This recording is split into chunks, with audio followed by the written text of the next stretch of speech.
బాగుండవా? నేను యేసుప్రభు గురించి చెప్తా ఉంటా.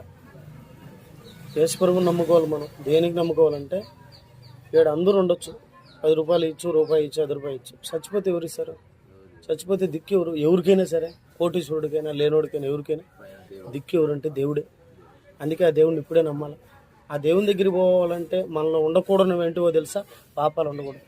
మరి పాపాలు పోగొట్టడానికి దేవుడు ఒక ప్రణాళిక రచించినాడు. ఏందో తెలుసా? తన కుమారుడైన యేసుక్రీస్తు వారి ద్వారా మన పాపాలను పోగొట్టి మనల్ని పరిశుద్ధులుగా మార్చి, చూడు, చనిపోతే మరో బ్రతుకుంది. చచ్చిన విత్తనాన్ని భూమిలో పోయి మళ్ళీ బ్రతుకుతుంది. అంటే చచ్చిన విత్తనానికి తిరిగి బ్రతుకుందా లేదా అని చెప్పడానికి యేసుప్రభును మృతులోంచి తిరిగి మళ్ళీ లేపినాడు దేవుడు. ఎందుకంటే మరో బ్రతుకుండదని. వినాలి నా మాట, నువ్వు మర్చిపోద్దు. చచ్చిపోతే మరో బ్రతుకుంది ఏమన్నా. అందుకే యేసుప్రభుని దేవుడు